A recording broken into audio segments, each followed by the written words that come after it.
Welcome back to American Nightmares, the channel where real people share the moments that turned their everyday lives into something straight out of a bad dream. No jump scares, no fake effects, just raw, gut-punch stories that remind you the scariest things usually wear a human face. I'm your host, and today we're going deep. We're taking 3 bone-chilling encounters that regular folks lived through and expanding them into one massive, slow-burn nightmare. We're talking detailed setups, every creeping detail, every second of doubt and dread, every heartbeat that felt too loud. This one's clocking in heavy, so grab a blanket, kill the lights, and settle in. If you're new here, hit subscribe and turn on notifications so you never miss when things get this dark. Let's start where isolation feels safest, until it doesn't. It was late January, the kind of cold that makes your nostrils stick together the second you step outside.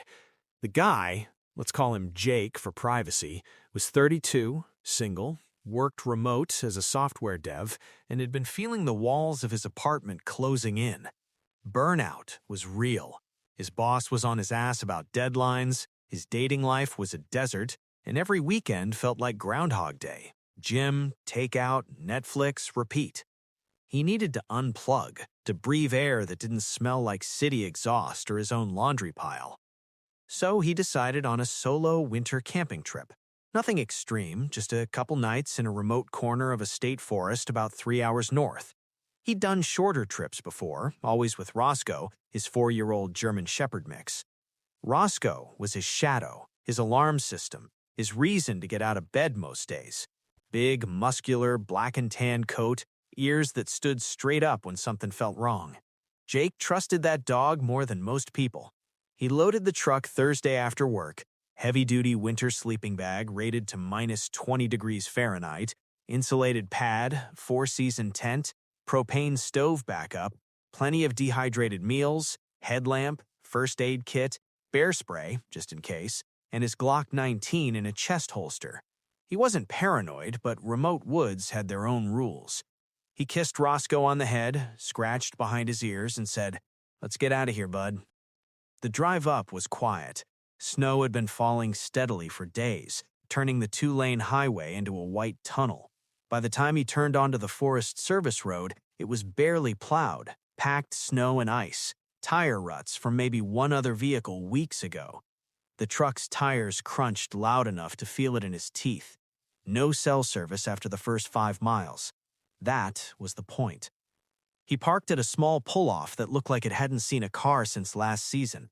From there, it was a 20-minute hike in with the pack on his back and Roscoe trotting ahead, tail wagging like a metronome.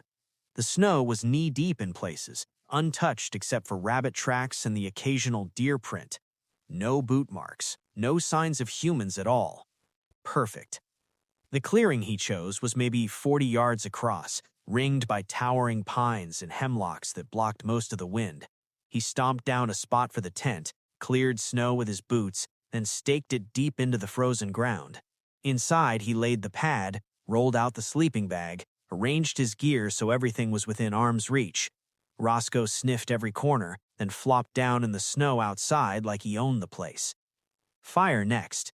Jake gathered dead lower branches, dry enough under the canopy, and built a small ring of stones. Tinder, kindling, then logs. The flames caught fast.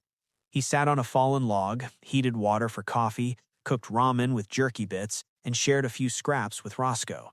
The dog ate, then curled up close, head on Jake's thigh. The woods were dead quiet in that winter way. Snow absorbed sound like a blanket. No birds, no wind, just the pop of the fire and Roscoe's soft breathing.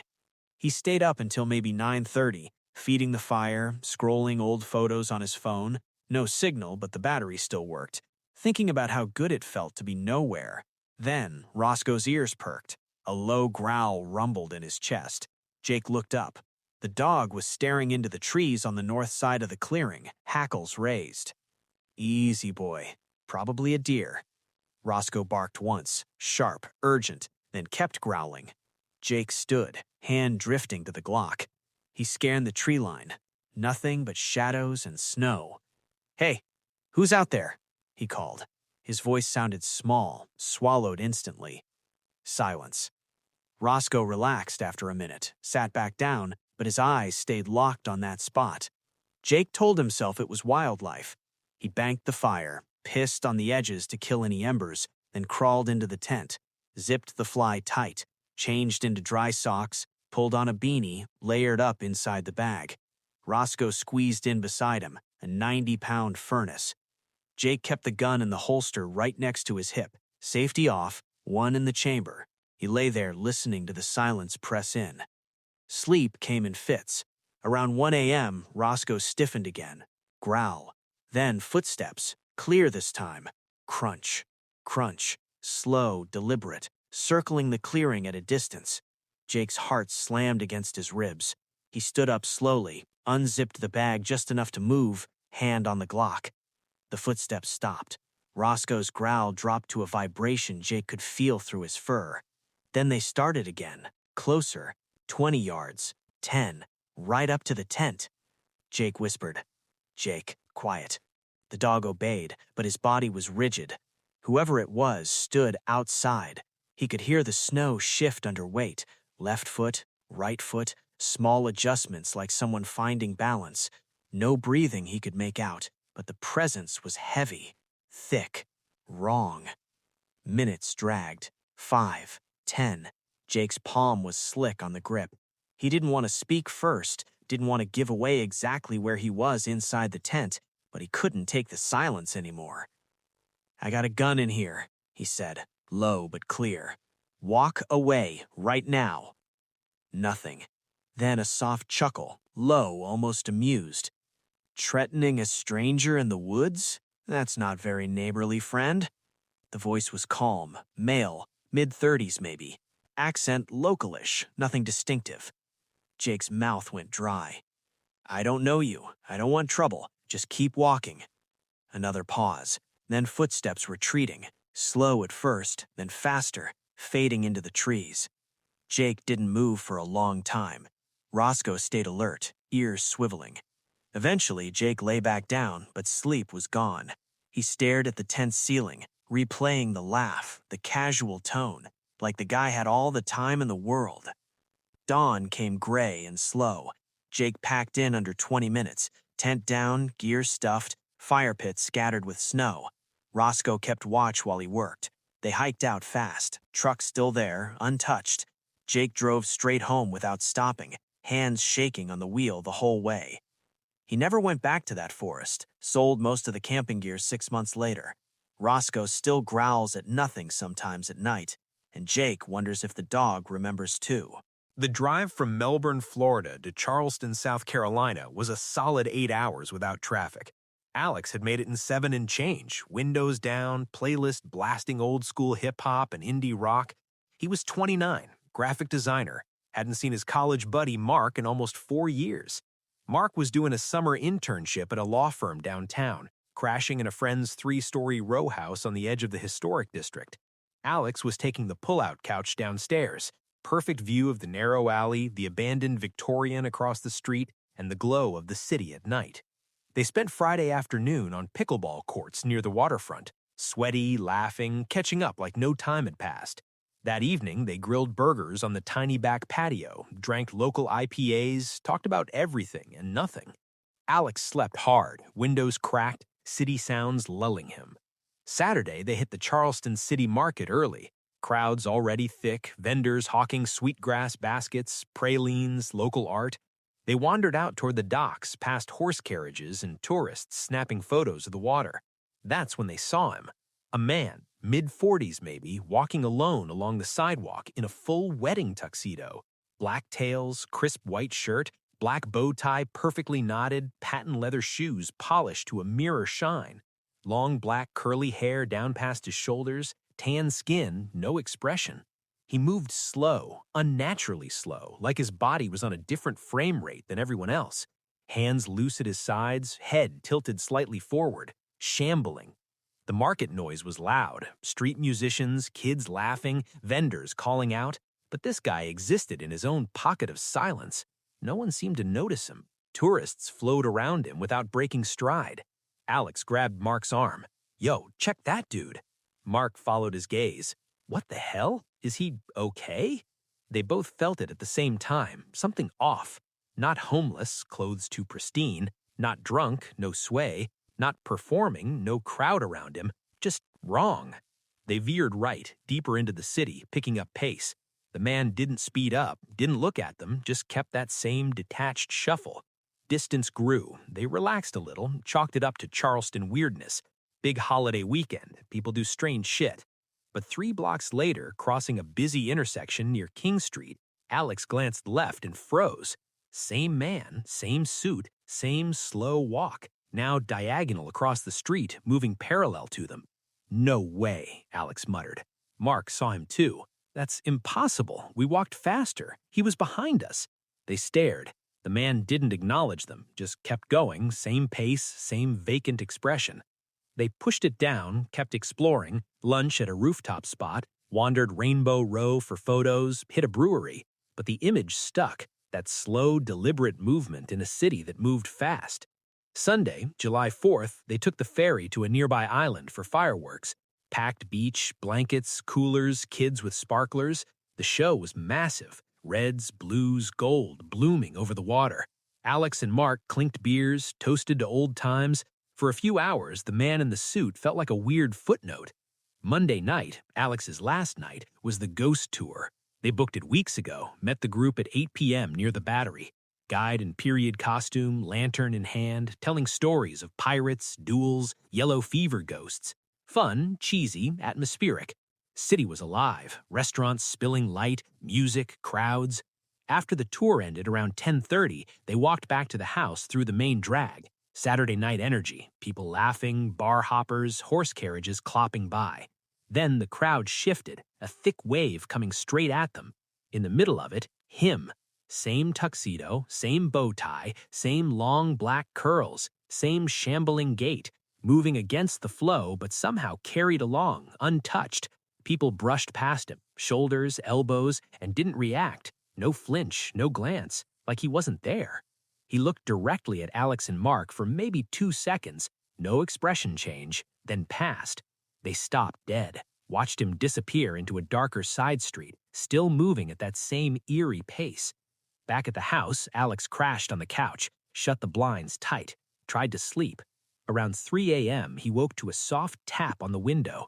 Glass, deliberate. Once, twice. Heart hammering, he crept over, lifted the blind an inch. Alley empty except trash cans and shadows, but at the far end, where it turned toward the abandoned house, a figure in black turned the corner, tuxedo tails visible for a split second. He paused, looked back, straight at the window, then vanished. Alex didn't sleep again. Told Mark in the morning. Mark, Mr. Logic, future lawyer, went quiet for a long time. "I don't believe in ghosts, but that wasn't normal." Alex drove home July 6th. 8 hours of highway, radio low. Every time he blinked, he saw those curls, that bow tie, that slow walk. He still texts Mark randomly at 2 a.m. "You ever see him again?" Mark always replies the same.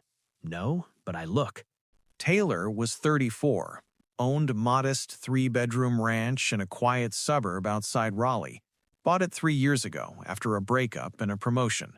Remote copywriter, good money, no commute. Routine was armor. Work 9 to 5, gym 11 p.m. to midnight when the place was empty. Home by 12:30, shower, bed, repeat. Neighbors waved, but she kept to herself. Safe, predictable. It started small. Tuesday night, January 2025. She was half asleep on the couch, TV murmuring some true crime doc. Around 2:30 a.m., a soft thump from the back of the house. Kitchen area maybe, like a book falling, or a cabinet settling. She muted the TV, listened. Nothing. Checked the back door, deadbolt locked, chain on. Shrugged it off. Houses make noise. Wednesday morning, she noticed the back door handle felt loose, like someone had yanked it hard. She made a note to tighten the screws later. Thursday night, gym as usual. Pulled into the driveway at 12:20. Porch light off. She always left it on timer. Sat in the car a minute, trying to remember if she'd flipped it. Convinced herself she had. Inside, everything normal. Walked the house anyway, habit forming. Friday morning, alarm at 7:30. Phone at 12% battery. She always plugged it in overnight. Cable still in the phone, but the wall plug was dangling, not in the outlet. Weird. She replayed the night, definitely remembered plugging it. Maybe kicked it loose in sleep? Didn't add up. That night, she stayed up late, lights off, TV off, just listening. Around 3 a.m., slow thumps from the back. Footsteps? No, couldn't be. Houses creak. Pipes. Neighbors. She held her breath. Sounds stopped. Saturday morning, muddy shoe prints on the tile near the back door. Not clear treads, smudged, like someone wiped them with a sock or towel before walking further. Her stomach dropped. No visitors. No muddy shoes of her own. She stared at them for 10 minutes, phone in hand, debating. Checked the lock. Faint scratches around the keyhole. Thin metal marks.